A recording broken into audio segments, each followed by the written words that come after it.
Okay, during this video, we're going to be looking at the relationship between current and voltage in what's called Ohm's Law. Recall from the previous video that voltage is created by a difference in charge in two locations. So if you have some, let's make this the positive charged object, and you have some negative charged object, then due to the law of electrostatics, it says that unlike charges are attracted, the excess electrons on the negative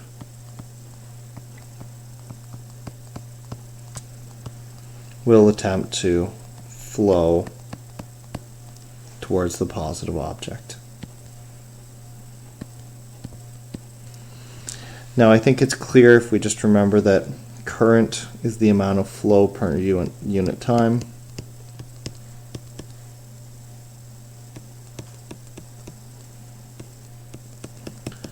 So I think the relationship between current and voltage is fairly obvious, that the bigger the difference between the charge in these two locations, the bigger the voltage, the more badly the charge will want to flow from one location to another. And so as current goes up, or as voltage goes up, current will also go up.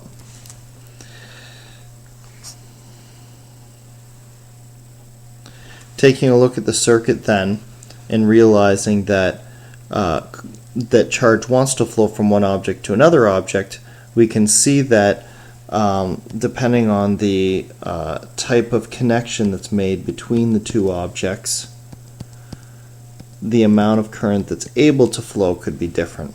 Here again we have a negative object and a positive object, and we can imagine a very thin wire connecting the two things, which might allow a certain amount of charge to flow from one object to another object, and alternatively, with the same two objects,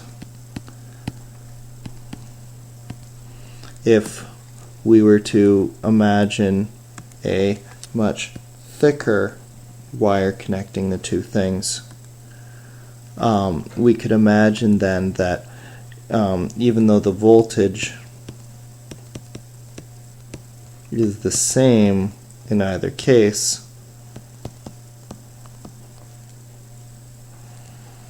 the more charge would flow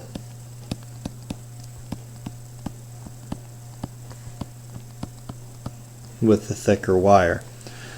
The ability of a wire to keep the electrons from flowing from one place to another, how much they try to stop those electrons, is referred to as the resistance of the material. Resistance depends on a couple different factors. The primary thing to consider is the type of material. Metals have electrons that are available to conduct electricity with very little energy, and so they tend to make good conductors and make materials that have very low resistances. Insulators, on the other hand, because the electrons are not free to move from atom to atom, they're either involved in covalent bonding or other types of bonding that don't allow them to move from one place to another. They then don't conduct electricity well, and as a result have very high resistances. So this is a low resistance, and this is a high resistance.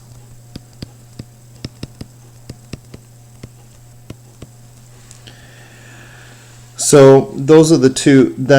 That depends on, again, if we consider these. If we consider these two wires here, it's very important to know what material they're made out of.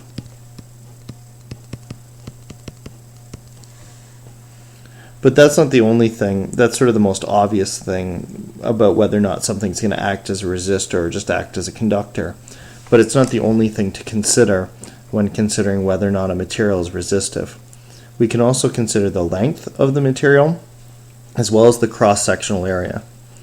It's useful when thinking about those two factors to think in general about a sort of analogy to a highway.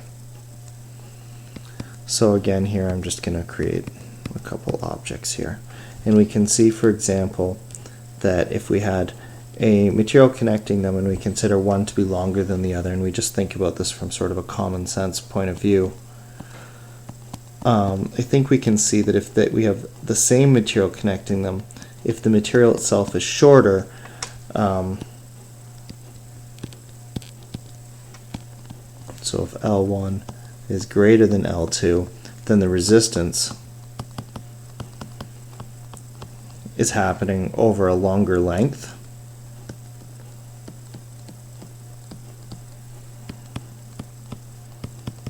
And that's going to cause the resistance to increase. Again, I think it's useful to think of an analogy here of a highway that might be having some sort of resistance due to the traffic on the highway. And if there's some sort of disturbance on the highway that has you down to just one lane, which is slowing down the traffic, the longer that obstruction goes on for, the more of a traffic jam that's going to be created, or the more resistance that cars are going to experience as they try to move from one location to another. Alternative to that is the cross-sectional area, and I sort of got at that with this comparison in the first place, where I had a narrow and a wider wire. But again, if we imagine that the highway scenario here, if we have, you know, some object with charge trying to get from one location to another location, that if we provide a nice wide corridor for those charges to flow through, then more charge will flow than if the corridor is very narrow. If it's like a smaller area. Again, just like cars on the highway, a highway that has more lanes available for car movement will allow the cars to move more easily, and as a highway with fewer lanes is going to keep the cars from moving or have a higher resistance. So as the area goes down, the resistance will increase. So all of that is summarized in the resistance of the material, and then we can come up and try and use those two things to relate how badly charge wants to flow to how much charge actually gets to flow. If we try and do this in terms of current or flow, then as the voltage goes up, as discussed before, the current will also go up. The more electrons want to go around, then the more they will flow or go around.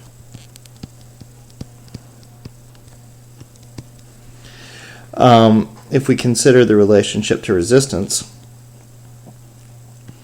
as the current goes, or as the resistance of the circuit goes up, as it resists flow, then that's going to cause the current to go down. Again, we'll just look at those two relationships with our little examples here. So here what we're saying is if we have a low voltage, low is going to lead to less current, low voltage. It's going to lead to less current than if we have a very large voltage.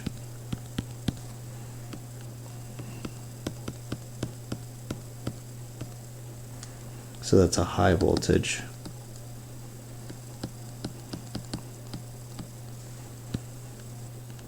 And that's going to lead to more current.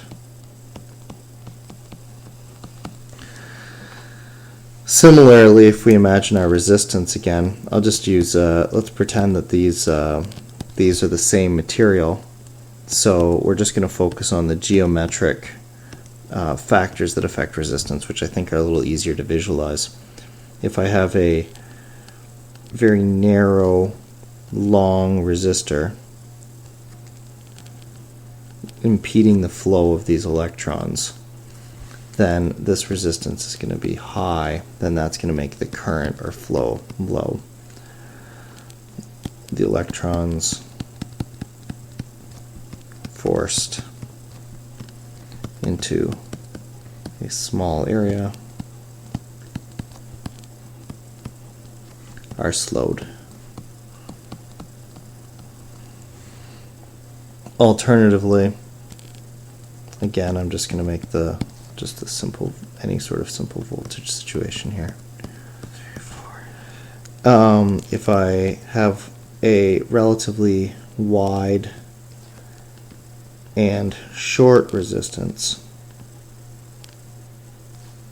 here, resistance is lower, and so more charges will be free to flow.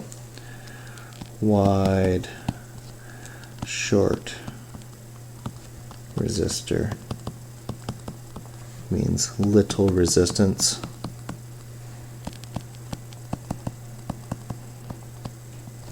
And current is able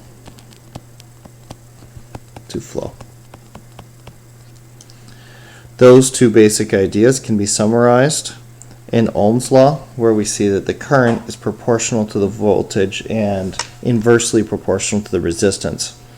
However, just in terms of the common way to write this equation, we usually write that voltage is equal to current times resistance. It's just a rearrangement. There's nothing new about that. When Ohm was making up the concept of resistance, there was an opportunity, of course, to create a new unit, which he named after himself, the ohm. And what we can see then is that if voltage equals current times resistance, and we solve that equation for resistance on its own, resistance can be viewed as the ratio between the voltage, or how badly the electrons want to go, versus how many actually do get to go. 1 volt then is equal to 1 ampere. To put that in terms of fundamental units, we can, that's 1 ohm. We can simplify that more. We can say that 1 volt is equal to, well, we could go through all kinds of things. Let's just stop there. Let's say that 1 ohm is equal to 1 volt per 1 ampere.